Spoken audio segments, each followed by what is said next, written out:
എല്ലാ പ്രിയപ്പെട്ടവർക്കും നമസ്കാരം. സ്പൈറൽ 2026 ഇങ്ങനെ ദൈവനാമത്തിൽ എന്നൊരു സെഷൻ അവതരിപ്പിക്കാൻ അവസരം തന്നതിന് ആദ്യമേ നന്ദി രേഖപ്പെടുത്തുന്നു. ഞാൻ എല്ലാ വർഷവും കൊടുങ്ങല്ലൂർ ഭരണിക്ക് പോകാറുള്ള ഒരാളാണ്.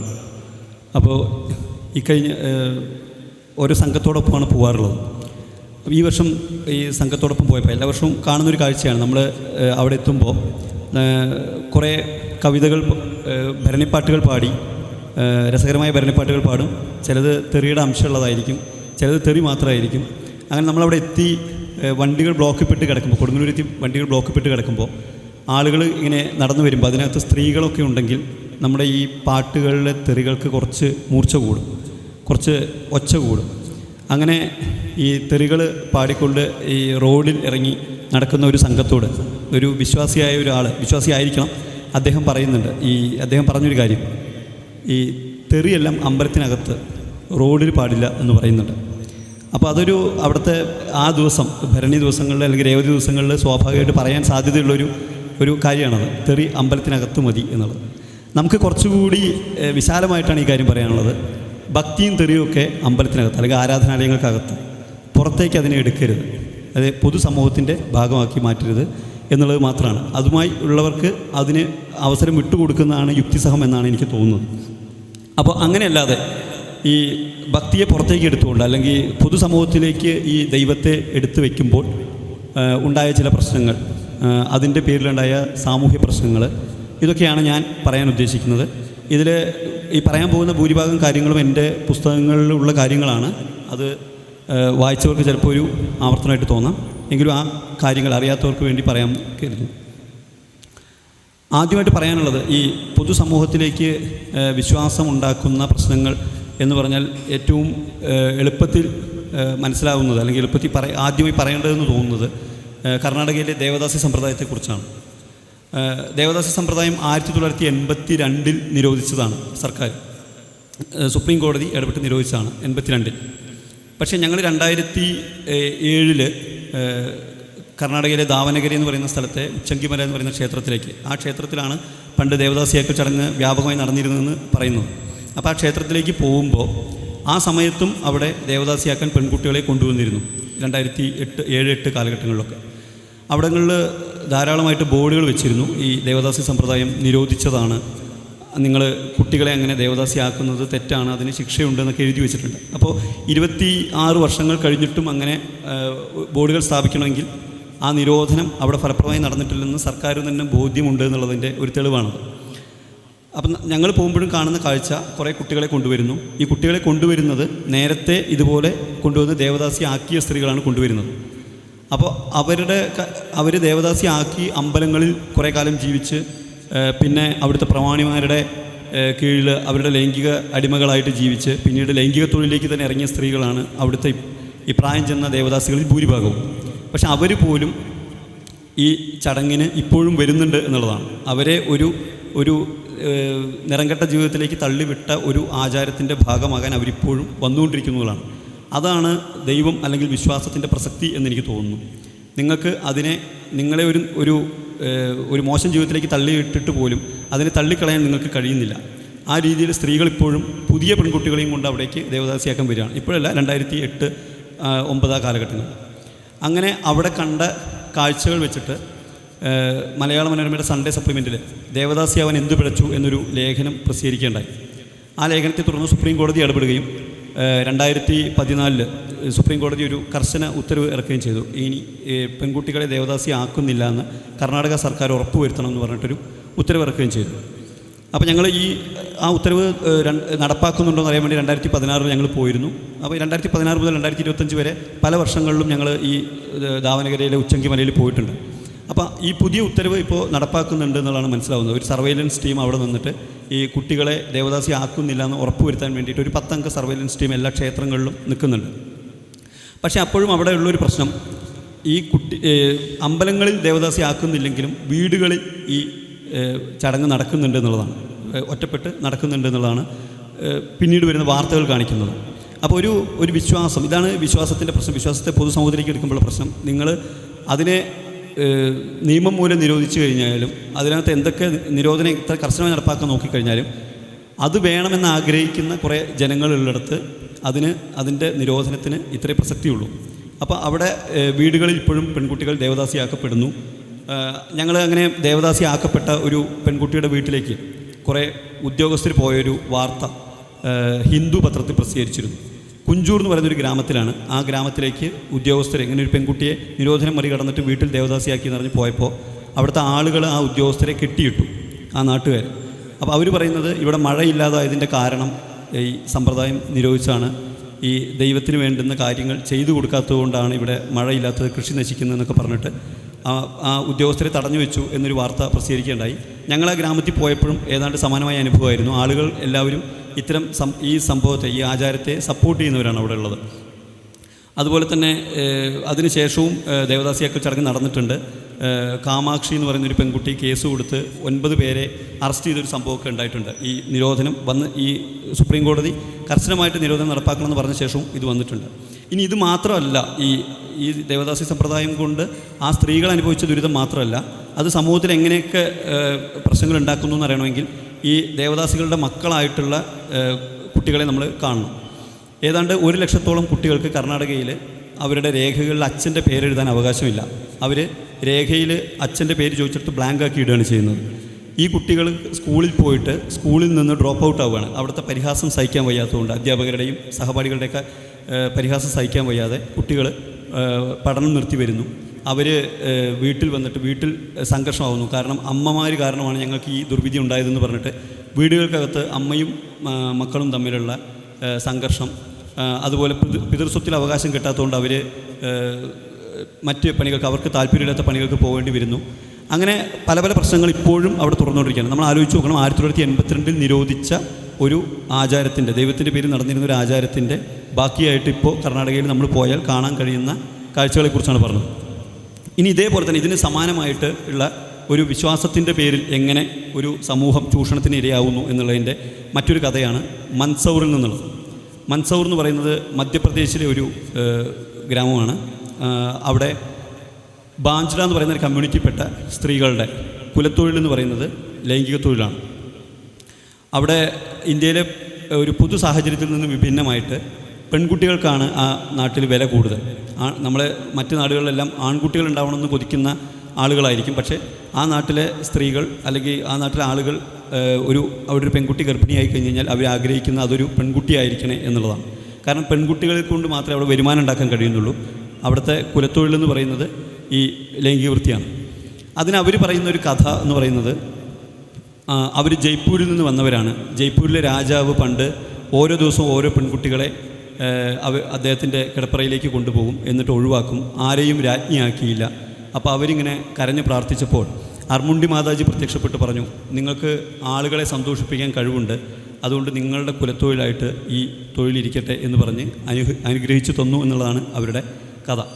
ശരിക്കും നമ്മൾ ദൈവനാമത്തിൽ എന്ന് പറയുന്നത് വളരെ ആപ്റ്റാവുന്നൊരു സ്ഥലമാണ് മൻസൂർ. കാരണം അവിടെ ദൈവത്തിൻ്റെ നാമം മാത്രമേ ഉള്ളൂ, അങ്ങനൊരു ദൈവമേ ഇല്ല. അവിടെ ആ ദൈവത്തിന്, ഇവർ പറയുന്ന ദൈവത്തിന് അമ്പലമില്ല, അല്ലെങ്കിൽ വിഗ്രഹമില്ല, ഒരു ഫോട്ടോ പോലും ഇല്ല. പക്ഷേ ഈ ഒരു ദൈവകഥയെ ബേസ് ചെയ്തിട്ട് ആളുകൾ ഇപ്പോഴും ഈ ലൈംഗിക തൊഴിൽ ചെയ്തുകൊണ്ട് ജീവിക്കുകയാണ്. അവിടെ പണ്ട് കാലത്ത് കുറച്ച് മുമ്പ് വരെ ആൺഭ്രൂണമാണെങ്കിൽ ഭ്രൂണഹത്യ നടത്തിയിരുന്നതായിട്ട് പറയുന്നുണ്ട്. നമ്മൾ സാധാരണ നമ്മുടെ നാട്ടിൽ ഭ്രൂണഹത്യ നിരോധിച്ചുകൊണ്ടുള്ള നിയമം വന്നത് പെൺകുട്ടികളെ രക്ഷിക്കാൻ വേണ്ടിയിട്ടാണ്. പക്ഷേ മൻസൗറിൽ അത് ആൺകുട്ടികൾക്ക് ആണ് ഗുണകരമായത്. പലരും ഈ പുസ്തകത്തിൽ ഇത് ആൺപൂക്കൾ പൊഴിയുന്ന മൻസൗറിൽ എന്ന് പറഞ്ഞിട്ട് ആണ് ഇത് എഴുതിയിരിക്കുന്നത്, മതപ്പാടുകൾ എന്ന് പറയുന്ന പുസ്തകത്തിൽ.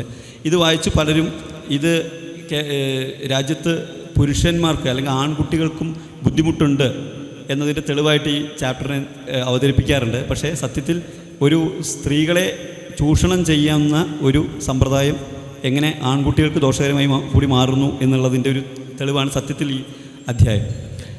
ഇനി മൻസൗറിലും നമ്മൾ അതുപോലെ കർണാടകയിലെ ദേവദാസി സമ്പ്രദായമൊക്കെ നോക്കിക്കഴിഞ്ഞ് കഴിഞ്ഞാൽ അതിൻ്റെ എല്ലാം ബേസ് നമുക്ക് തോന്നുന്നത് ദാരിദ്ര്യമാണ്. ദാരിദ്ര്യം ഉള്ള കാലത്ത് ഉണ്ടാക്കിയൊരു കഥ, ജീവിക്കാൻ വേണ്ടി ഉണ്ടാക്കുന്നൊരു കഥ, ഒരു ദൈവത്തിൻ്റെ പേര് പറഞ്ഞുണ്ടാക്കുന്നൊരു കഥ, അതിനെ ചുറ്റിപ്പറ്റിയിട്ട് കാലങ്ങളായിട്ട് ജീവിച്ചു വരും. അപ്പോൾ ഈ ദാരിദ്ര്യമില്ലെങ്കിൽ അല്ലെങ്കിൽ വിദ്യാഭ്യാസം നേടിക്കഴിഞ്ഞ് കഴിഞ്ഞാൽ ഇതിനെ മറികടന്നുകൂടെ എന്നുള്ളതായിരിക്കും നമുക്ക് പൊതുവിൽ തോന്നുന്നത്.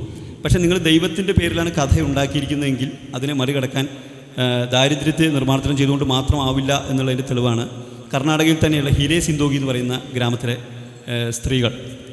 അവിടെ ഹിരേ സിന്തോഗി എന്ന് പറയുന്ന സ്ഥലത്ത് ഗ്രാമത്തിൽ മാദിക കമ്മ്യൂണിറ്റിയിൽപ്പെട്ട സ്ത്രീകൾക്ക് വിവാഹം കഴിക്കാൻ അവകാശമില്ല. അവർ മരളു സിദ്ധേശ്വരൻ്റെ ദാസിമാരായിട്ടാണ് അറിയപ്പെടുന്നത്. അവർ ഒരു ഋതുമതികളായി കഴിഞ്ഞാൽ അവരൊരു മുത്ത് കെട്ടും. ആ മുത്ത് കെട്ടിക്കഴിഞ്ഞ് കഴിഞ്ഞാൽ അവർ മരളു സിദ്ധേശ്വരൻ്റെ ദാസിയായി. പിന്നെ അവർ വിവാഹം കഴിക്കാൻ പാടില്ല നിയമപരമായിട്ട്. പക്ഷേ അവർക്ക് ആ ഗ്രാമത്തിലെ തന്നെ അല്ലെങ്കിൽ തൊട്ടടുത്ത ഗ്രാമത്തിലെയൊക്കെ അപ്പർ ക്ലാസ്സിൽപ്പെട്ട മറ്റ് ഉയർന്ന ജാതിയിൽപ്പെട്ട ആളുകളിൽ നിന്ന് ഗർഭം ധരിക്കാം, പ്രസവിക്കാം. അതിന് വിലക്കില്ല. അപ്പോൾ അവിടെ ഞങ്ങൾ പോയി കാണുമ്പോൾ അവിടെ അധ്യാപികമാരുണ്ട്, എൻജിനീയറുണ്ട്. പക്ഷേ അവരാരും വിവാഹം കഴിക്കാൻ തയ്യാറല്ല. കാരണം ഈ വിശ്വാസം എന്ന് പറയുന്നത് നിങ്ങൾ ദാരിദ്ര്യം കൊണ്ട് ഉണ്ടാക്കിയതാണെങ്കിലും ഇത് മറികടക്കാൻ നിങ്ങൾ ദാരിദ്ര്യം ഇല്ലാതാക്കിയാൽ പോരാ, അല്ലെങ്കിൽ വിദ്യാഭ്യാസം നേടിയാൽ പോരാ എന്നുള്ളതിൻ്റെ ഒരു തെളിവാണിത്. അവർ പറയുന്നത് അവിടെ ഡോക്ടർമാർ, എൻജിനീയർമാരും അധ്യാപികമാരൊക്കെ ഇല്ലെന്ന് ചോദിക്കുമ്പോൾ അവർ പറയുന്നത് അതെല്ലാം ഈ മരളു സിദ്ധേശ്വരൻ്റെ അനുഗ്രഹം കൊണ്ടാണ്, ആ ആചാരം നമ്മൾ പാലിക്കുന്നതുകൊണ്ടാണ് നമുക്ക് അത്രയും വിദ്യാഭ്യാസം നേടാൻ കഴിഞ്ഞത് എന്നാണ് അവർ വിചാരിക്കുന്നത്. അങ്ങനെ ആ രീതിയിൽ നമ്മളുടെ വിശ്വാസം ആളുകളെ കീഴടക്കിയിരിക്കുന്നു. ഇതാണ് ഹിരേ സിന്തോഗിയുടെ കഥ. തമിഴ്നാട്ടിൽ തമിഴ്നാട്ടിൽ കുറേ മാടസ്വാമി കോവിലുകളുണ്ട്. അതിൽ ഒരെണ്ണമാണ് കൊല്ലം ജില്ലയോട് ചേർന്ന് കിടക്കുന്ന തെങ്കാശിക്ക് അടുത്ത് കല്ലൂറാണി എന്ന് പറയുന്ന സ്ഥലത്തുള്ള ഒരു മാടസ്വാമി കോവിൽ. മാടസ്വാമി കോവിലിൽ ചിലപ്പോൾ നിങ്ങൾ കണ്ടിരിക്കും, അവിടെ ഒരു 4-5 വർഷം മുമ്പ് ഈ ഒരു ആഘോഷത്തിന്, കർക്കിടകത്തിലെ ആദ്യത്തെ വെള്ളിയാഴ്ച നടക്കുന്ന ഒരു ആഘോഷത്തിൽ ശ്മശാനത്തിൽ പോയിട്ട് മൃതദേഹം എടുത്തുകൊണ്ട് വന്നിട്ട് അത് കടിക്കുക, അതിൻ്റെ ശരീരഭാഗങ്ങൾ ഭക്ഷിക്കുന്ന പോലെ കാണിക്കുക ഒക്കെ ചെയ്യുന്ന ഒരു ആചാരമുണ്ട്. അതിന് അത് കാണുമ്പോൾ നമുക്ക് വളരെ ഒരു അപരിഷ്കൃതമായിട്ട് തോന്നും. അതിൽ 5-6 പേരെ അറസ്റ്റ് ചെയ്യുകയൊക്കെ ചെയ്തിരുന്നു അന്ന് ഈ സംഭവം ഉണ്ടായ സമയത്ത്. ഇത് എല്ലാ വർഷവും നടക്കുന്ന ആചാരമാണ്. ഇത് വാട്സപ്പിൽ പ്രചരിച്ചപ്പോൾ പോലീസ് കേസെടുക്കുകയും 5-6 പേരെ അറസ്റ്റ് ചെയ്യുകയൊക്കെ ചെയ്തു. അപ്പം നമ്മളവിടെ പോയി ചോദിക്കുമ്പോൾ അവർ പറയുന്നത് ഇത് മാടസ്വാമി ആവേശിച്ചാണെന്നാണ് പറയുന്നത്. മാടസ്വാമിയെക്കുറിച്ച് അറിയാത്തത് കൊണ്ടാണ് നിങ്ങൾക്കിതിൽ അത്ഭുതം തോന്നുന്നത്. അപ്പോൾ ആരാണ് മാടസ്വാമി? മാടസ്വാമി എന്ന് പറയുന്നത് പാർവതിക്ക് സംയോഗമില്ലാതെ ഒരു പുത്രൻ ഉണ്ടാവണമെന്ന് തോന്നിയപ്പോൾ ശിവൻ കൊടുത്ത അനുഗ്രഹമാണ്. പ്രദോഷവ്രത നാളിൽ പാർവതിയുടെ മടിയിലൊരു തീകോളമായിട്ടാണ് മാടസ്വാമി വന്നതെന്നാണ് പറയുന്നത്. ഒരു നോർമൽ ഡെലിവറി അല്ല. പൊതുവേ ഹിന്ദു പുരാണങ്ങൾ നോക്കിക്കഴിഞ്ഞാൽ നമുക്കറിയാം എല്ലാം ഒരു നോർമൽ ഡെലിവറികൾ കുറവാണ്. അങ്ങനെ വന്നൊരു ദൈവമാണ് മാടസ്വാമി എന്നാണ് പറയുന്നത്. ആ മാടസ്വാമി ആവേശിച്ചിട്ട് ആൾക്കാർ ചെയ്യുന്നതാണിത്. അതുകൊണ്ട് നിങ്ങൾക്കിതിൽ അത്ഭുതം വേണ്ട. മാടസ്വാമി ആവേശിച്ച് കഴിഞ്ഞാൽ നിങ്ങൾക്ക് ചുറ്റുമുള്ളതൊന്നും കാണാൻ കഴിയില്ല എന്നുള്ളതാണ് അവർ പറയുന്നത്. അങ്ങനെ വളരെ ഒരു പൊതുസമൂഹത്തിൽ പാലിക്കേണ്ട മര്യാദകൾ പാലിക്കാതെ ഉള്ള ആചാരങ്ങൾ, അതായത് നമ്മളൊരു ആരാധനാലയങ്ങൾക്ക് അകത്ത് നിർത്താതെ ദൈവത്തെ പുറത്തേക്ക് കൊണ്ടുവരുമ്പോൾ അതുണ്ടാക്കുന്ന പ്രശ്നങ്ങളുടെ ഒരു ഉദാഹരണമാണ് ഈ പറയുന്ന മാടസ്വാമി കോവിലിലുള്ള കാഴ്ച. അതുപോലെ തന്നെ വളരെ വിചിത്രമായൊരു ആചാരമാണ് തമിഴ്നാട്ടിൽ തന്നെയുള്ള കരൂർ എന്ന് പറയുന്ന സ്ഥലത്ത്, പാലക്കാട് നിന്ന് ഒരു 10-20 കിലോമീറ്റർ മാത്രം അപ്പുറമുള്ള കരൂരിൽ നടക്കുന്ന തലയിൽ തേങ്ങയേറ് എന്ന് പറയുന്ന പരിപാടി, ആഘോഷം. അത് കർക്കിടകം 19 ആടി 19 എന്ന് പറയുന്ന തമിഴിൽ പറയുന്ന ആ ദിവസമാണ് ആ ആഘോഷം നടക്കുന്നത്. നമ്മളവിടെ പോയി കഴിഞ്ഞ് കഴിഞ്ഞാൽ കുറേ പേര് ഇങ്ങനെ നിരന്നിരിക്കുന്നുണ്ടാവും, തേങ്ങ ഏറ് കൊള്ളാൻ വേണ്ടിയിട്ട് നിരന്നിരിക്കുന്നുണ്ടാവും. ഒരു പൂജാരി കുറേ പൂജിച്ച നാളികേരമായിട്ട്, പൂജാരിയല്ല വേറെ ആൾക്കാരാണ് നാളികേരം പിടിച്ചുകൊണ്ട് വരിക. പൂജാരി അതിൽ നിന്ന് ഓരോ നാളികേരം എടുത്ത് തലയിലേക്ക് എറിഞ്ഞ് പൊട്ടിക്കും. അടിച്ചല്ല പൊട്ടിക്കുന്നത്, എറിഞ്ഞ് തന്നെയാണ് പൊട്ടിക്കുന്നത്. വേറെ അടിച്ച് പൊട്ടിക്കുന്ന ചില ആചാരങ്ങളുണ്ട് വേറെ എവിടെയൊക്കെ, പക്ഷേ ഇത് അതിലേക്ക് എറിയാണ് ചെയ്യുക. എറിയുന്നതിൻ്റെ കൂട്ടത്തിൽ ചിലരുടെ തല പൊട്ടും, തേങ്ങ എന്തായാലും പൊട്ടും. തല പൊട്ടുമ്പോൾ അതിലേക്ക് പ്രശ്നം ഉണ്ടാവാതിരിക്കാൻ വേണ്ടി മഞ്ഞൾ വിതറാൻ വേണ്ടി ഒരാൾ കൂടെ നടക്കുന്നുണ്ടാവും. അപ്പോൾ ചിലരുടെ ഈ മഞ്ഞളിട്ട് കഴിഞ്ഞിട്ടും പുറത്തേക്ക് ചോര ഇങ്ങനെ നമുക്ക് കാണാൻ വളരെ അസഹനീയമായൊരു കാഴ്ചയാണ്. ഈ ആളുകൾ ഈ തേങ്ങ എറിയുന്നതിൻ്റെ ആ ശബ്ദം കേൾക്കുമ്പോൾ തന്നെ, തലയിൽ വീണ് പൊട്ടുന്നതിൻ്റെ ശബ്ദം കേൾക്കുന്നതിന് നമുക്ക് വളരെ അരോചകമായിരിക്കും. അവരിങ്ങനെ ഗോവിന്ദ ഗോവിന്ദ എന്ന് വിളിച്ചുകൊണ്ടായിരിക്കുന്നുണ്ടാവുക. ആക്ച്വലി അവർ ഗോവിന്ദ എന്ന് വിളിക്കുന്നത് ഈ ശബ്ദം കേൾക്കാതിരിക്കാൻ വേണ്ടിയിട്ടാണെന്നാണ് നമുക്ക് മനസ്സിലാവുന്നത്. അവരുടെ തലയിൽ തേങ്ങ പൊട്ടുന്ന ശബ്ദം കേൾക്കാതിരിക്കാൻ വേണ്ടിയിട്ടാണെന്നാണ് മനസ്സിലാവുന്നത്. ശരിക്കും ആശ്വാസത്തിന് വേണ്ടി ദൈവത്തെ വിളിക്കുകയാണെന്ന് വേണമെങ്കിൽ പറയാം. അങ്ങനെ ഈ തേങ്ങ പൊട്ടിച്ച് വരുമ്പോൾ ചിലരുടെ തലയിൽ ചോര നിൽക്കാത്ത രീതിയിൽ ചോര ഒഴുകും. അപ്പോൾ നമുക്ക് അവിടെ ആശങ്കപ്പെടേണ്ട കാര്യമില്ല. കാരണം തൊട്ടപ്പുറത്ത് അവർ തന്നെ ക്ലിനിക്കുകൾ റെഡിയാക്കിയിട്ടുണ്ട്. ഈ തലയിൽ തേങ്ങ വീണാൽ ഉണ്ടാകുന്ന മുറിവ് പരിഹരിക്കാൻ വേണ്ടിയിട്ട് ക്ലിനിക്കുകൾ റെഡിയാക്കിയിട്ടുണ്ട്. അവിടെ ഡോക്ടർമാരുണ്ട്, നഴ്സുമാരുണ്ട്. അങ്ങനെ ഇവിടെ ഇരിക്കുന്ന ഏതൊരു യുക്തിവാദിയേക്കാളും വലിയ യുക്തിബോധമുള്ളവരാണ് അവർ. ആ കാര്യത്തിൽ ഒരു പ്രശ്നം ഉണ്ടാവാതിരിക്കാനുള്ള എല്ലാ ഇതും ചെയ്തുകൊണ്ടാണ് അവർ ഈ പരിപാടി നടത്തുന്നത്. ഇനി അവിടെ നിന്ന് ആ ക്ലിനിക്കിൽ പരിഹരിക്കാൻ പറ്റാത്ത പ്രശ്നമാണെങ്കിൽ പുറത്ത് ആശുപത്രിയിലേക്ക് കൊണ്ടുപോകാൻ വേണ്ടിയിട്ട് ആംബുലൻസ് റെഡിയാക്കി നിർത്തിയിട്ടുണ്ട്. ഹൈലി റാഷണലാണ് സംഭവം. ദൈവത്തിൻ്റെ പേരിലാണെങ്കിലും അത്രയും യുക്തിസഹമായിട്ട് ചെയ്യുന്നൊരു പരിപാടിയില്ല.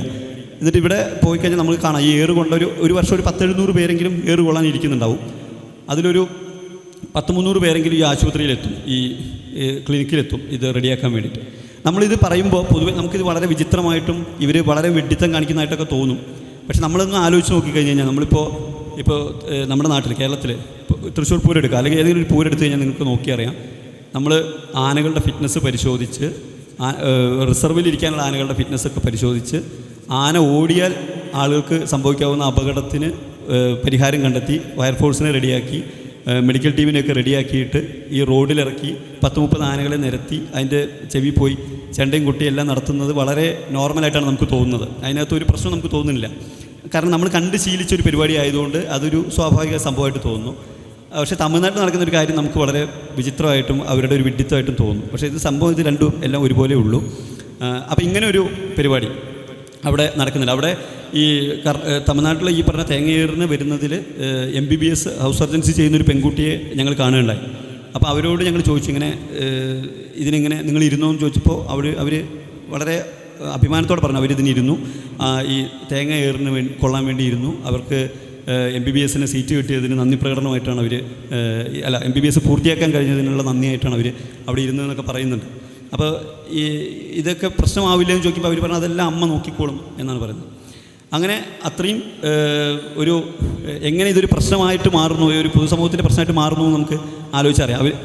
ഞങ്ങൾ കഴിഞ്ഞ വർഷം ഈ ഉത്സവത്തിന് പോയപ്പോൾ തമിഴ്നാട് സർക്കാരിൻ്റെ ഒരു പോലീസ്, ഇത് നിയന്ത്രിക്കാൻ വന്നൊരു പോലീസുകാരൻ അവസാനം എൻ്റെ കൂടെയുള്ള ആൾക്ക് ക്യാമറ അയാളുടെ മൊബൈൽ കൊടുത്തിട്ട് പറയുകയാണ്, ഒന്ന് വീഡിയോ എടുക്കണമെന്ന് പറയുകയാണ്. എന്നിട്ട് പുള്ളി യൂണിഫോമോട് കൂടി തന്നെ ഏറ് കൊള്ളാനിരിക്കുകയാണ്. അവസാനത്തെ നിരയിൽ എല്ലാം കഴിയാറാവുമ്പോൾ അയാൾ തന്നെ ഇരുന്നിട്ട് ഏറ് വാങ്ങിക്കൊണ്ട് പുള്ളി അതിൻ്റെ വീഡിയോയും മേടിച്ചിട്ടാണ് പുള്ളി പോകുന്നത്. അപ്പോൾ ഈ രീതിയിലാണ് ഈ ആഘോഷങ്ങൾ സാമൂഹ്യ ജീവിതത്തിൻ്റെ ഭാഗമായി മാറുന്നത്. ഇനി പറയാനുള്ളത് മറ്റൊരു നവോത്ഥാനത്തിൻ്റെ മറുപുറത്തെക്കുറിച്ചാണ്. അത് വൃന്ദാവൻ എന്ന് പറയുന്ന സ്ഥലം. വൃന്ദാവൻ നമ്മൾ കേട്ടിട്ടുണ്ടാവും, പുരാണങ്ങൾ വായിച്ചവർക്കെല്ലാം അറിയാം. ശ്രീകൃഷ്ണൻ്റെ സ്ഥലമാണ് വൃന്ദാവൻ. നമ്മളിപ്പോൾ വൃന്ദാവനിൽ പോയി നോക്കിക്കഴിഞ്ഞാൽ കാണുന്നത് കൂടുതലും രാധമാരെയാണ്. സ്ത്രീകൾ, രാധമാരെ എന്ന് സ്വയം അവർ വിളിക്കുന്ന സ്ത്രീകളെയാണ് കാണുന്നത്. നമ്മൾ സതി നിരോധനം നമ്മുടെ ഒരു വലിയ നവോത്ഥാന പ്രവർത്തനമായിട്ടാണ് നമ്മൾ പറയുന്നത് ഇന്ത്യയിൽ. സ്വാഭാവികമായിട്ടാണ്. പക്ഷേ സതി നിരോധിച്ചപ്പോൾ നമ്മൾ ഈ പറഞ്ഞ ദേവദാസി നിരോധനം പോലെ തന്നെ, ഈ ദേവദാസി നിരോധനം അവിടുത്തെ ആളുകൾക്ക് ഉൾക്കൊള്ളാൻ പറ്റിയില്ല എന്ന് പറഞ്ഞ പോലെ തന്നെ സതി നിരോധനം ബംഗാളിലെയോ UP-യിലെയൊക്കെ ആ സമൂഹത്തിന് എത്രമാത്രം ഉൾക്കൊള്ളാൻ പറ്റിയെന്നുള്ള സംശയമുണ്ട്. അപ്പോൾ ഈ അവിടുത്തെ സ്ത്രീകളെ, ഈ വിധവകളായ സ്ത്രീകളെ അവിടുത്തെ പൊതുപരിപാടികൾ, വീടുകളിലെ മംഗളകർമ്മങ്ങളിലൊന്നും പങ്കെടുപ്പിക്കില്ല, അവരെ മാറ്റി നിർത്തും. അപ്പോൾ അവരുടെ സാമൂഹ്യ ജീവിതം വളരെ ദുഷ്കരമാണ്. അപ്പോൾ അവരെന്ത് ചെയ്യുമെന്ന് വെച്ച് കഴിഞ്ഞാൽ അവരെല്ലാം രാധമാരായിട്ട് വൃന്ദാവനിലേക്ക് കുടിയേറും, വൃന്ദാവനിലേക്ക് പോരും. വൃന്ദാവനാണെങ്കിൽ ഇങ്ങനെ ഒരുപാട് ആശ്രമങ്ങളുണ്ട്. ആ ആശ്രമങ്ങളിലെല്ലാം ഇങ്ങനത്തെ രാധമാർക്ക് താമസിക്കാനുള്ള സൗകര്യങ്ങൾ ഒരുക്കിയിട്ടുണ്ട്. അപ്പോൾ ഈ രാധമാർ വന്നു കഴിഞ്ഞാൽ ഓരോ ആശ്രമങ്ങൾക്കും ഓരോ മഠാധിപതികളുണ്ട്. അവർ ഈ സ്ത്രീകളുടെ സംരക്ഷണം ഏറ്റെടുക്കുകയാണ് ചെയ്യുന്നത്. ഈ സ്ത്രീകളെ പലതരത്തിൽ ചൂഷണം ചെയ്യുന്നതായിട്ട് ഉണ്ടായിരുന്നു, പലതരത്തിൽ ചൂഷണങ്ങൾ ഉണ്ടായിരുന്നു. അവരുടെ ബോഡി കത്തിക്കുന്നതിന് കൊടുക്കുന്ന തുക വാങ്ങിച്ചിട്ട് ഈ മൃതദേഹം കൊണ്ടുപോയിട്ട് ഗംഗയിൽ തള്ളുന്ന സംഭവങ്ങളൊക്കെ വന്നിരുന്നു. അതൊക്കെ ലീഗൽ സർവീസ് അതോറിറ്റി ഇടപെട്ടിട്ട് ഇപ്പോൾ അതിനൊക്കെ പരിഹാരം കണ്ടെത്തി. അപ്പോൾ ഈ അവിടെ നടന്നിരുന്നൊരു പഴയ കാലത്ത് നടന്നിരുന്നൊരു ചൂഷണത്തെക്കുറിച്ച് അവിടുത്തെ സ്ത്രീകളോട് സംസാരിക്കുമ്പോൾ അവർ പറയുന്നുണ്ട്. ചൂഷണം എന്ന് അവർ പറയുന്നില്ല, നമ്മളുടെ വായനയാണ്. അതായത് അവിടെ വൃന്ദാവനിലെ ശ്രീകൃഷ്ണൻ്റെ ഒരു പ്രത്യേകത, അദ്ദേഹം മറ്റ് ഒരാളുടെ പത്നിയെ മാത്രമേ പ്രേമിക്കൂ, ഇഷ്ടപ്പെടൂ എന്നുള്ളതാണ്. അവർക്ക് മാത്രമേ അദ്ദേഹം സ്നേഹം കൊടുക്കുള്ളൂ. അപ്പോൾ ഈ ഒരു സ്ത്രീ പറയുന്നു, അവിടുത്തെ മഠാധിപതി അവരോട് ചോദിക്കുന്നു, ശ്രീകൃഷ്ണൻ മറ്റൊരാളുടെ പത്നിയല്ലേ സ്നേഹിക്കുള്ളൂ, അപ്പോൾ നീ എങ്ങനെ ശ്രീകൃഷ്ണൻ്റെ സ്നേഹം നേടും?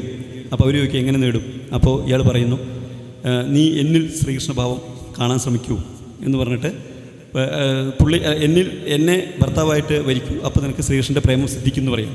അതുപോലെ തന്നെ മറ്റൊരു സ്ത്രീ പറയുന്നത്, അവരോട് ഇദ്ദേഹം ചോദിച്ചു, ഒരു മഠാധിപതി ചോദിച്ചു, ശ്രീകൃഷ്ണൻ കാലങ്ങൾക്ക് മുമ്പേ മരിച്ചു പോയില്ലേ, നീ ഇനി എങ്ങനെ ശ്രീകൃഷ്ണനെ സ്നേഹിക്കും? അപ്പോൾ എന്നിട്ട് അയാൾ തന്നെ പറയുന്നു, എന്നിൽ ശ്രീകൃഷ്ണഭാവം കാണാൻ ശ്രമിക്കൂ, അപ്പോൾ നിനക്ക് പ്രേമം സിദ്ധിക്കും എന്ന് പറയുന്നു. അങ്ങനെ അദ്ദേഹത്തിൻ്റെ രാധയായി ഞാൻ മാറി എന്ന് പറയുന്നത്. ഇത് ഇത് ചൂഷണമാണെന്നുള്ളത് നമുക്ക് മനസ്സിലാവും കേൾക്കുമ്പോൾ. പക്ഷേ അവരത് ചൂഷണമാണെന്ന് ഇപ്പോഴും പറയുന്നില്ല. അവരതിനെ ഒരു എന്താ പറയുക, ശ്രീകൃഷ്ണൻ്റെ പ്രേമം സിദ്ധിച്ചൊരു ഭാഗ്യമായിട്ടാണ് അവർ പറയുന്നത്. ശരിക്കും ഇത് വായിച്ചപ്പോൾ ഞാൻ ഓർത്തത് ഈ സംഭവം, ഞാൻ ഇടയ്ക്കൊരു പുസ്തകം വായിച്ചപ്പോൾ ഈ സംഭവം വീണ്ടും ഓർക്കാനുണ്ടായി. അത് മരിയ റോസയുടെ ഒരു പുസ്തകം, പുതിയ പുസ്തകം, മഠത്തിൽ വിട്ടവൾ മഠം വിട്ടവൾ എന്ന് പറഞ്ഞ പുസ്തകമുണ്ട്. ആ പുസ്തകത്തിൽ അവർ പറയുന്നുണ്ട്, വാർഷിക ധ്യാനത്തിന് വരുന്ന അച്ഛന്മാരുടെ അടുത്ത് ധ്യാനം അവലോകനം ചെയ്യാൻ പോകുന്ന കന്യാസ്ത്രീമാരെ കുറിച്ച് അവർ പറയുന്നുണ്ട്. അപ്പോൾ അവർ സാങ്കല്പികമായി പേര് കൊടുത്തിരിക്കുന്നത് മേരി എന്നാണ്. അതല്ല പേരെന്നതിൽ പറയുന്നുണ്ട്. സിസ്റ്റർ മേരിയയ്ക്ക് സമയം കൊടുത്ത് രാത്രി 10:30 അപ്പോൾ അവർ ചെല്ലുമ്പോൾ അച്ഛൻ ചോദിക്കുന്നു, നിനക്ക് അച്ചടക്കവും അനുസരണശീലവും ബ്രഹ്മചര്യവും ഒക്കെ സൂക്ഷിക്കാൻ പറ്റുന്നുണ്ടല്ലോ അല്ലേ എന്ന് ചോദിക്കുന്നു. അവർ പറയുന്നു ഉണ്ടച്ചോ എന്ന് പറയുന്നു. അപ്പോൾ പുള്ളി പറയുന്നു, ഒരു 35-കാരിക്ക് മറ്റെന്തെങ്കിലും കൂടി പറയാനുണ്ടാവും എന്ന് പുള്ളി ചോദിക്കുന്നു. അപ്പോൾ അവർ പറയുന്നു, ഞാനിങ്ങനെ കർത്താവിൻ്റെ മുന്തിരിത്തോപ്പിൽ വേലകളെല്ലാം ചെയ്ത് ഹാപ്പിയായി ജീവിക്കുന്നു എന്ന് പറയുന്നു. അപ്പോഴും അച്ഛന് ഒരു സംശയം. വീണ്ടും അച്ഛൻ ചോദിക്കുന്നു, എന്തെങ്കിലും ബുദ്ധിമുട്ടുണ്ടെങ്കിൽ പറഞ്ഞോളൂ എന്ന് പറഞ്ഞ് പ്രലോഭിപ്പിക്കുമ്പോൾ അവർ പറയുന്നു, ഞാൻ രാത്രികളിൽ പുരുഷന്മാരെ സ്വപ്നം കാണാറുണ്ട്, എനിക്ക് ഈ മഠത്തിൽ ചേരുമ്പോൾ ഇതിൻ്റെ ഈ കാഠിന്യത്തെക്കുറിച്ച് എനിക്ക് അറിയില്ലായിരുന്നു എന്ന് പറയുന്നു. അപ്പോൾ അച്ഛൻ അവരുടെ കൈയെടുത്ത് മടിയിൽ വെച്ചു. അങ്ങനെ അവരുടെ പ്രശ്നത്തിന് അദ്ദേഹം പരിഹാരം കണ്ടെത്തി എന്നാണ് പറയുന്നത്. അദ്ദേഹം കന്യാമറിയത്തെ പോലെ അവരും ഒരു പിതാവില്ലാത്ത പുത്രന് ജന്മം നൽകിയെന്ന് പിന്നീട് പറഞ്ഞു വയ്ക്കുന്നുണ്ട് പുസ്തകത്തിൽ. അപ്പോൾ ഇത് രണ്ടും, ഈ വൃന്ദാവനിൽ കണ്ട അനുഭവവും ഇതും വായിക്കുമ്പോൾ എനിക്ക് തോന്നിയൊരു കാര്യം, ഈ ആത്മീയാചാര്യന്മാർ പറയുന്ന സത്യമാണ്, എല്ലാ മതങ്ങളും അവസാനം എത്തുന്ന ഒന്നിലേക്കാണ് എന്ന് പറയുന്നുണ്ട്. അത് ഇതായിരിക്കും എന്ന് നമുക്ക് വിചാരിക്കാം, ഈ ഒന്നിലേക്കായിരിക്കും എന്ന് വിചാരിക്കാം. ഇതാണ് വൃന്ദാവനിലെ കാഴ്ചകൾ. ഇനി ഇതുപോലെ തന്നെ ബുർക്കയെക്കുറിച്ച്, ഈ ദൈവത്തിൻ്റെ നാമത്തിൽ ചെയ്യുന്ന എല്ലാ മതങ്ങൾക്കും ഈ കാര്യത്തിൽ വ്യത്യാസമില്ല. എല്ലാ മതങ്ങളും അവരവരുടെ ദൈവത്തെ ഉപയോഗപ്പെടുത്തിക്കൊണ്ട് ചെയ്യുന്ന കാര്യങ്ങളെക്കുറിച്ചാണ് പറയുന്നത്. അതിലൊന്നാണ് മുത്തലാഖിൻ്റെ ഇരകൾ. മുത്തലാഖിൻ്റെ ഇരകളെ കാണാൻ വേണ്ടി ഞങ്ങൾ ബോംബെയിൽ പോയിട്ട്, മുംബൈയിൽ ഭാരതീയ മുസ്ലിം മഹിളാ ആന്തോളൻ ആണ് ഈ സ്ത്രീകളുടെയൊക്കെ സംരക്ഷണം ഏറ്റെടുത്തിരിക്കുന്നത്. അപ്പോൾ അവരെ കണ്ട് സംസാരിക്കുമ്പോൾ അതിലെ ഭൂരിഭാഗം പെൺകുട്ടികളും പറയുന്നത്, എല്ലാം ചെറുപ്പക്കാരി കുട്ടികളാണ്, അവർക്ക് മിക്കവർക്കും കുട്ടികളുണ്ട്. അവരെല്ലാവരും പൊതുവെ പറയുന്ന അവരുടെ ഭർത്താക്കന്മാർ കടുത്ത വിശ്വാസികളാണ്, ദൈവവിശ്വാസികളാണ്. അതായത് അവരെ മൊഴി ചൊല്ലിയ ഭർത്താക്കന്മാർ വിശ്വാസികളാണ്. അവരുടെ വാട്സപ്പ് പ്രൊഫൈലിലൊക്കെ എല്ലാ ദിവസവും ഓരോ ഖുർആൻ വചനങ്ങളാണ് എഴുതിയിരിക്കുന്നതെന്ന് പറയുന്നുണ്ട്. അപ്പോൾ ആ ദൈവത്തിൻ്റെ പേരിൽ തന്നെയാണ് അവർ ഇത് ചെയ്തിരിക്കുന്നത്. ഇപ്പോൾ മുസ്ലിം മതമൗലികവാദികൾ പറയുന്നത് മതം അങ്ങനെ പറയുന്നില്ല എന്നാണ് പറയുന്നത്. പക്ഷേ എന്തായാലും ഇതിൻ്റെ ഇരകൾ അനുഭവിക്കുന്നത് ദൈവത്തിൻ്റെ പേരിൽ തന്നെയാണ്. ദൈവം പറഞ്ഞ കാര്യം എന്ന് പറഞ്ഞിട്ടാണ്, ദൈവം അനുവദിച്ച കാര്യം എന്ന് പറഞ്ഞിട്ടാണ് ഈ മൊഴിചൊല്ലലും ഒക്കെ നടക്കുന്നത്. ഇനി അതിലെ മറ്റൊരു കൗതുകം എന്താണെന്ന് വെച്ച് കഴിഞ്ഞാൽ, ഇങ്ങനെ മൊഴി ചൊല്ലപ്പെട്ട സ്ത്രീകൾ കുറേ പേര് ബാംഗ്ലൂരിൽ സെക്സ് വർക്കേഴ്സായിട്ട് വർക്ക് ചെയ്യുന്നുണ്ട്. ബാംഗ്ലൂരിലെ വിജയപുര എന്ന് പറയുന്ന സ്ഥലത്ത്. അപ്പോൾ അവർ കുറച്ച് പേരെങ്കിലും പർദ്ദ ധരിച്ചാണ് ഇത് ഈ ലൈംഗിക തൊഴിലാളികളായിട്ട് തന്നെ തുടരുന്നത്. അപ്പോൾ അവിടുത്തെ അവരുടെ പ്രശ്നം, മുസ്ലിം മതമൗലികവാദികൾ അവരോട് പറയുന്നു, നിങ്ങൾ പർദ്ദ ധരിച്ചുകൊണ്ട് ഇത് ചെയ്യാൻ പറ്റില്ല, പർദ്ദ മതത്തിൻ്റെ വേഷമാണെന്നാണ് അവരുടെ ഭാഷ. ഈ നമ്മൾ കേരളത്തിൽ നോക്കിക്കഴിഞ്ഞ് കഴിഞ്ഞാൽ പൊതുവേ എന്തെങ്കിലും പ്രശ്നം വരുമ്പോൾ ഇവിടുത്തെ മതമൗലികവാദികൾ പറയാറുള്ളത് പർദ്ദ ഒരു വസ്ത്ര സ്വാതന്ത്ര്യമാണ്, വസ്ത്ര സ്വാതന്ത്ര്യത്തിൻ്റെ പ്രശ്നമാണ്, അത് ആർക്കും ഇടാം, അതിനെ മതം കാണുന്നതാണ് പ്രശ്നം എന്ന് പറയും. പക്ഷേ അവിടെ ഈ സ്ത്രീകൾ നേരിടുന്ന പ്രശ്നം, നിങ്ങളൊരു മതത്തെ അവഹേളിക്കുന്നു പർദ്ദ ഇട്ടുകൊണ്ട് എന്ന് പറഞ്ഞിട്ട് പർദ്ദ അഴിപ്പിക്കാനാണ് അവിടെ ശ്രമം നടക്കുന്നത്. അപ്പോൾ ഇങ്ങനെ ഈ പറഞ്ഞ പോലെ മതം എങ്ങനെയൊക്കെ സാമൂഹിക ജീവിതത്തെ ബാധിക്കുന്നു എന്നുള്ളതിൻ്റെ ഒരു ഉദാഹരണമാണ് ഈ പറഞ്ഞ മുത്തലാഖിൻ്റെ ഇരകളും. അതെ, അവർ പിന്നീട് ഒരു ഉപജീവനം കണ്ടെത്തുമ്പോൾ അവർ നേരിടുന്ന വെല്ലുവിളികളും അതെ. ഇനി ദൈവനിഷേധികളടക്കം ശരിയെന്ന് വിശ്വസിക്കുന്ന ഒരു സംഗതിയാണ് ജ്യോതിഷം എന്ന് പറയുന്നത്. ജ്യോതിഷത്തിൽ പലർക്കും വിശ്വാസമുണ്ട്. ദൈവത്തെ നിഷേധിക്കുന്നവരിൽ പലരും പോലും കണ്ടിട്ടുണ്ട് ജ്യോതിഷം ഒരു സത്യമാണെന്ന് വിചാരിക്കുന്നു, അതൊരു ശാസ്ത്രീയമാണെന്ന് വിചാരിക്കുന്നവർ. ഞാൻ എക്സ്പീരിയൻസ് ചെയ്തത് നാഡീ ജ്യോതിഷത്തെയാണ്. നാഡീ ജ്യോതിഷം സിനിമകളിലൊക്കെ വന്നുകൊണ്ട് നിങ്ങൾ കുറേ ഒക്കെ നിങ്ങൾ അറിയുന്നതായിരിക്കും. ഞാൻ പോയത് ഇവിടെ തമിഴ്നാട്ടിലെ വൈത്തീശ്വരം കോവിലാണ് പോയത്. വൈത്തീശ്വരം കോവിലിൽ നിങ്ങൾ വായിച്ചിട്ടുള്ള പോലെ അല്ലെങ്കിൽ സിനിമയിലൊക്കെ പറയുന്ന പോലെ ഓരോരുത്തരുടെയും ജാതകം അവിടെ ഓരോ ഓലകളായി എഴുതി വെച്ചിട്ടുണ്ട് എന്നാണ് പറയുന്നത്. അതിൽ ദൈവത്തിൻ്റെ ഒരു എലമെൻറ്റുണ്ട്. അഗസ്ത്യർ ഓരോ ജന്മത്തെയും കുറിച്ച് പറയുന്നത് കേട്ടിട്ട് വള്ളുവർ എഴുതിയ ഓലകളാണ് അവിടെ സൂക്ഷിച്ചിരിക്കുന്നതെന്നാണ് പറയുന്നത്. ആക്ച്വലി നാഡി എന്ന് പറയുന്നത് 24 സെക്കൻഡുള്ളൊരു സമയദൈർഘ്യത്തിലാണ് നാഡി എന്ന് പറയുന്നത്. അപ്പോൾ നമ്മൾ അങ്ങനെ നോക്കിക്കഴിഞ്ഞാൽ നമ്മൾ ഓരോ 24 സെക്കൻഡിൽ ജനിക്കുന്ന ഒരാളുടെ ജാതകം ആണ് ഒന്നാണ് എന്നാണ് സങ്കല്പമെങ്കിൽ ഒരു ദിവസം തന്നെ ഏതാണ്ട് 86,400 സെക്കൻഡ് വരും. അപ്പോൾ 3600 നാഡി വേണം ഒരു ദിവസം. പക്ഷെ നിങ്ങൾ ഒരു ദിവസം ജനിക്കുന്ന കുട്ടികളുടെ ഓല എഴുതണമെങ്കിൽ തന്നെ 3600 ഓല വേണം, ആ കണക്ക് നോക്കുകയാണെങ്കിൽ. പക്ഷേ നിങ്ങൾ തമിഴ്നാട്ടിൽ പോയി നോക്കിക്കഴിഞ്ഞ് കഴിഞ്ഞാൽ അവിടെ ഒരു ആശ്രമം എന്നാണ് അവർ വിളിക്കുന്നത് ഈ ഇത് നോക്കുന്ന സ്ഥലത്തെ. ഒരു ആശ്രമത്തിൽ മാക്സിമം ഒരു 4-5 കെട്ട് ഓലയേ ഉള്ളൂ. ഈ 4-5 കെട്ട് ഓല വെച്ചിട്ടാണ് അവർ ഈ പറയുന്ന ലോകത്തുള്ള എല്ലാവരുടെയും ജാതകം വായിക്കുന്നത്. അവർ ചെയ്യുന്ന വേറൊന്നുമല്ല, ഒരു റിവേഴ്സ് ക്വിസ് ചെയ്യുകയാണ്. നിങ്ങൾ പോകുമ്പോൾ നിങ്ങളുടെ പേര് അവർ ഇങ്ങോട്ട് ചോദിച്ച് കണ്ടുപിടിക്കുന്നു. ആയിലാണോ ഈയിലാണോ തുടങ്ങുന്നതെന്നൊക്കെ ചോദിച്ച് നിങ്ങളുടെ പേര് കണ്ടുപിടിക്കുന്നു, അച്ഛൻ്റെ പേര് കണ്ടുപിടിക്കുന്നു, അമ്മയുടെ പേര് കണ്ടുപിടിക്കുന്നു. എന്നിട്ട് അവർ ആ ചോദ്യങ്ങൾക്കിടയിൽ അവർ എത്തുന്ന അസസ്മെൻറ്റുകളെല്ലാം മനസ്സിൽ വെച്ച് വളരെ ഭംഗിയായിട്ട് ആ ഓലയിലുള്ളത് എന്ന പോലെ വായിക്കുകയാണ് ചെയ്യുന്നത്. തൃശ്ശൂരിൽ നിന്ന് വരും അരുണൻ ജാതകം വൈത്തീശ്വരൻ എഴുതിയതിൻ പടി എന്ന് പറഞ്ഞിട്ട് അവർ അസസ്മെൻറ്റുകൾ വായിക്കുകയാണ് ചെയ്യുന്നത്. ഇത് കേൾക്കുമ്പോൾ നിങ്ങൾക്ക് തോന്നും ഈ ഓലയിലുള്ളതാണ് ഇതെല്ലാം എൻ്റെ ജീവിതത്തെക്കുറിച്ചാണ് എഴുതിയതെന്ന് നിങ്ങൾക്ക് തോന്നുകയാണ്. ഇത് അവിടുത്തെ ആ ഓലയിൽ എഴുതിയിരിക്കുന്നത് നിങ്ങൾക്ക് വായിക്കാൻ പറ്റില്ല, നിങ്ങൾക്ക് വായിക്കാൻ തരില്ല, നിങ്ങൾക്ക് ഫോട്ടോ എടുക്കാൻ തരില്ല. മാത്രമല്ല അവിടെ ഒന്നും അതിനകത്ത് എഴുതിയിരിക്കുന്നത് എന്തെങ്കിലും സിനിമാ കഥയൊക്കെ ആയിരിക്കാം, അല്ലാതെ എന്താണ് അതിൽ എഴുതിയിരിക്കുന്നത് അവർക്കും അറിയുമെന്ന് തോന്നുന്നില്ല. പക്ഷേ ഇതിൽ വിശ്വസിക്കുന്ന ആൾക്കാരുണ്ട്. കാരണം ഇതിനകത്തൊരു ദൈവത്തിൻ്റെ എലമെൻ്റ് ഉണ്ട്. ഇതിൽ കുറേ പാപപരിഹാരങ്ങൾ നിർദ്ദേശിക്കും. ഇത് വായിക്കുമ്പോൾ തന്നെ ഇതിനകത്തുള്ള പ്രശ്നങ്ങൾക്കുള്ള പരിഹാരങ്ങൾ നിർദ്ദേശിക്കും. പക്ഷേ അത് വിശ്വസിച്ച് കേരളത്തിൽ നിന്നടക്കം ഇഷ്ടംപോലെ ആളുകളാണ് ഇവിടെ പോകുന്നത്. ഇതൊക്കെയാണ് പൊതുവിൽ എൻ്റെ പുസ്തകത്തിലുള്ള കഥകൾ. ഇനി ഇതിന് പുറമെ ഈ പുസ്തകം വായിക്കുമ്പോൾ പലരും ചോദിക്കാറുണ്ട്, നിങ്ങൾ കേരളത്തെക്കുറിച്ച് എഴുതാത്തത് കേരളം ഈ നവോത്ഥാനത്തിൻ്റെ എല്ലാ പടവുകളും കയറിയതുകൊണ്ടാണോ, കേരളത്തിൽ അങ്ങനത്തെ സംഭവങ്ങളൊന്നും ഇല്ലാത്തതുകൊണ്ടാണോ എന്ന് ചോദിക്കാറുണ്ട്. പക്ഷേ അങ്ങനെയല്ല.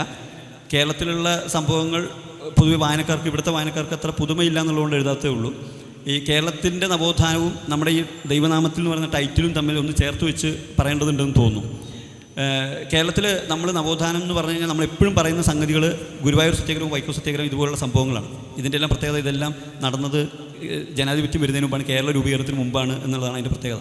ജനാധിപത്യം വന്ന ശേഷം ഇവിടെ അങ്ങനെ നവോത്ഥാനം ഒന്നും നടന്നിട്ടില്ല. പിന്നെ പറയാവുന്ന ഒരു സംഭവം ഉണ്ടായിരുന്നു ശബരിമലയിൽ സ്ത്രീ പ്രവേശനം. അതിൻ്റെ അവസ്ഥ നമുക്കിപ്പോൾ അറിയാം. അപ്പോൾ ഇവിടെ അങ്ങനെ വലിയ നവോത്ഥാനമൊന്നുമില്ല. ഏത് ജനാധിപത്യ രാജ്യത്തും അത്ര വലിയ നവോത്ഥാനങ്ങളൊന്നും നടക്കാനും പോകുന്നില്ല. കാരശ്ശേരി മാഷ് പറയുന്ന പോലെ നമ്മൾ ജനാധിപത്യ രാജ്യമേ ആയിട്ടുള്ളൂ, ജനാധിപത്യ സമൂഹമായിട്ടില്ല എന്ന് പറയുന്നുണ്ട്. അത് ശരിയാണ്. ജനാധിപത്യ സമൂഹം കൂടി ആയിക്കഴിഞ്ഞ് കഴിഞ്ഞാലേ നവോത്ഥാനം നടപ്പാക്കാൻ പറ്റുള്ളൂ. അല്ലെങ്കിൽ നിങ്ങൾ സതി നിരോധിക്കുമ്പോൾ ആൾക്കാർ റോട്ടിലിറങ്ങിയിട്ട് സതി നിരോധനം ഞങ്ങൾക്ക് പറ്റില്ല എന്ന് പറയുകയും ഞങ്ങൾ ചാടാൻ തയ്യാറാണെന്ന് പറഞ്ഞ് കുറേ സ്ത്രീകൾ വരും, അപ്പോൾ ഉന്തിയിടാൻ തയ്യാറാണെന്ന് പറഞ്ഞ് കുറേ രാഷ്ട്രീയ പാർട്ടികൾ വരും. അങ്ങനെയാണ് ജനാധിപത്യ പാർട്ടികൾ വർക്ക് ചെയ്യുക. അന്ന് സതി നിരോധിച്ച് ജനാധിപത്യം ഇല്ലാത്തതുകൊണ്ടാണെന്ന് മാഷെപ്പോഴും പറയാറുണ്ട്. അത് ശരിയാണെന്ന് തോന്നിയിട്ടുണ്ട്. ജനാധിപത്യം ഒരു മോശം സംവിധാനമാണെന്നല്ല പറഞ്ഞത്, ആ ജനാധിപത്യ സമൂഹമായിട്ട് നമ്മൾ പരിണമിക്കാത്തതിൻ്റെ ഒരു പ്രശ്നം പറഞ്ഞത്. അപ്പോൾ ഈ കേരളത്തിൽ ഈ രാഷ്ട്രീയ പാർട്ടികളുടെ എല്ലാം ഒരു നിലപാട് ഇത്രയേ ഉള്ളൂ. നമ്മൾ 100 വർഷം മുമ്പ് ക്ഷേത്രത്തിനകത്ത് കയറി എന്ന് പറയുന്നു, പക്ഷേ അതിൻ്റെ ശ്രീകോവിലിനകത്തേക്ക് കയറാൻ ഇത്രയും വർഷത്തിന് നമുക്ക് പറ്റിയിട്ടില്ല. എന്നുവെച്ചാൽ ചില സമുദായക്കാർക്ക് പറ്റിയിട്ടില്ല. സർക്കാർ ചില ആളുകളെ ദേവസ്വം റിക്രൂട്ട്മെൻറ്റ് ബോർഡ് വഴി ചില ആളുകളെ ആക്കിയെന്ന് പറയുന്നുണ്ട്. പക്ഷേ അവരുടെയൊക്കെ അവസ്ഥ നമുക്കറിയാം, അതിനെ സംബന്ധിച്ച് വരുന്ന പത്രവാർത്തകൾ നമ്മൾ കാണുന്നുണ്ട്. അപ്പോൾ ഈ കേരളീയ നവോത്ഥാനം അങ്ങനെ എത്തി നിൽക്കുന്നു. അതിൻ്റെ ബാക്കിയാണ് ഞാൻ പറഞ്ഞത്. ദൈവനാമത്തിൽ എന്ന് പറയുന്ന, പൊതുവെ നമ്മൾ ദൈവനാമത്തിൽ എന്നുള്ള ടൈറ്റിൽ ഉപയോഗിക്കുന്നത്, ആ വാക്ക് ഉപയോഗിക്കുന്നത് സത്യപ്രതിജ്ഞ ചൊല്ലുമ്പോഴാണ് ആണല്ലോ. നമ്മൾ ഈ തദ്ദേശ സ്വയംഭരണ തിരഞ്ഞെടുപ്പ് കഴിഞ്ഞപ്പോൾ ആ വന്ന സർക്കുലറിൽ പറഞ്ഞത് ദൈവനാമത്തിൽ അല്ലെങ്കിൽ ദൃഢപ്രതിജ്ഞ ചൊല്ലുന്നു എന്നാണ് ശരിക്കും ഉപയോഗിക്കേണ്ടത്. പക്ഷേ അപ്പോൾ ഈ പലയിടത്തും കളക്ടർമാർ പറഞ്ഞു, ജില്ലാ ഭരണാധികാരികൾ പറഞ്ഞു ദൈവനാമത്തിൽ എന്നുള്ള വാക്കാണ് ഉപയോഗിക്കേണ്ടതെന്ന് പറഞ്ഞു. അത് കുറേ കഴിയുമ്പോൾ അവർക്ക് ഒരു നിർദ്ദേശം വരികയാണ്, ദൈവനാമത്തിൽ എന്ന് പറഞ്ഞു കഴിഞ്ഞാൽ ദൈവത്തിൻ്റെ നാമം ഏതാണോ വേണ്ടത് അത് എടുക്കാം എന്ന് പറയാം. കാരണം ഇവിടെ പലർക്കും അള്ളാഹുവിൻ്റെ പേര് പ്രതിജ്ഞ ചൊല്ലണം, ക്രിസ്തുവിൻ്റെ പേര് ചൊല്ലണം, ശ്രീരാമൻ്റെ പേര് ചൊല്ലണം. അപ്പോൾ അതിന് അനുമതി കൊടുക്കുകയാണ്. അപ്പോൾ ഇതിനെ ചോദ്യം ചെയ്തുകൊണ്ട് ഇപ്പോൾ ഹൈക്കോടതിയിലൊരു പെറ്റീഷനുണ്ട്. ഇത് ചട്ടലംഘനമാണ് എന്ന് പറഞ്ഞിട്ടൊരു പെറ്റീഷൻ നിൽക്കുന്നുണ്ട്. പക്ഷേ അതിൽ ഹൈക്കോടതി ഇലക്ഷൻ കമ്മീഷൻ്റെ മറുപടി ചോദിച്ചിട്ടുണ്ട്, 4 ആഴ്ചയ്ക്ക് റിപ്പോർട്ട് സമർപ്പിക്കാൻ പറഞ്ഞിട്ടുണ്ട്. പക്ഷേ അതിലൊന്നും സംഭവിക്കാൻ പോകുന്നില്ല എന്നുള്ളത് നമുക്ക് അനുഭവങ്ങളിൽ നിന്നറിയാം.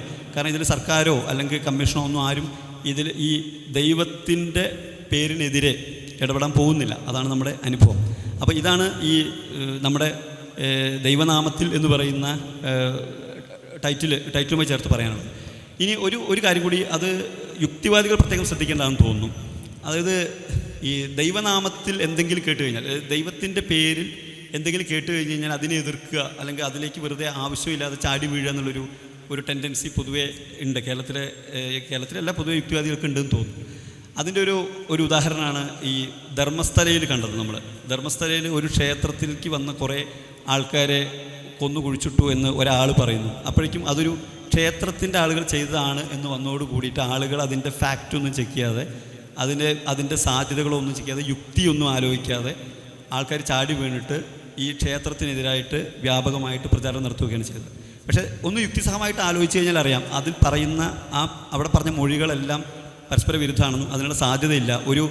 ഇപ്പോൾ കുറേ പെൺകുട്ടികളെ കുഴിച്ചിട്ടു എന്ന് പറയുമ്പോൾ അത്രയും പരാതികൾ ലഭിച്ചിട്ടുണ്ടോ, അത്രയും പേര് മിസ്സിങ് ആയതിൻ്റെ കേസുണ്ടോ, പരാതി ഉണ്ടോ എന്നൊന്നും ആലോചിക്കാതെ പലരും പത്രങ്ങളിലും ചാനലുകളിലും വാർത്ത വന്നത് മാത്രമല്ല ഞാൻ പറയുന്നത്, പല സ്വതന്ത്ര ചിന്തകരും ഒക്കെ ഇതിനെതിരെ രംഗത്ത് വരികയൊക്കെ കണ്ടിട്ടുണ്ട്. അപ്പോൾ ഈ ദൈവത്തിൻ്റെ പേര് കേട്ടാൽ അതിന് പിന്നെ വസ്തുത അന്വേഷിക്കാതെ എതിർക്കുക എന്നുള്ളൊരു ടെൻഡൻസി എനിക്ക് തോന്നുന്നത് അതും നല്ലതല്ല എന്ന് തോന്നുന്നു. ഈ വിഷയത്തിൽ കൂടുതൽ പറയാനില്ല. ഞാൻ നേരത്തെ പറഞ്ഞതുപോലെ ആളുകൾ ഭക്തിയുള്ളവർക്ക് അല്ലെങ്കിൽ ദൈവത്തെ ആശ്രയിക്കേണ്ടവർ അതിനെ ആശ്രയിക്കുകയും എന്നാൽ അതിനെ പൊതുനിരത്തിലേക്ക് എടുക്കാതിരിക്കുകയും ചെയ്യുക എന്നുള്ളതായിരിക്കും അവർക്ക് ചെയ്യാവുന്ന നന്മ. ആ ഒരു നിലപാടെടുക്കുകയായിരിക്കും യുക്തിസഹം എന്ന് തോന്നുന്നു. ഇത്രമാത്രം പറഞ്ഞുകൊണ്ട് ഈ അവസരം തന്നതിന് ഒരിക്കൽ കൂടി നന്ദി പറഞ്ഞുകൊണ്ട് നിർത്തുന്നു. Thank you.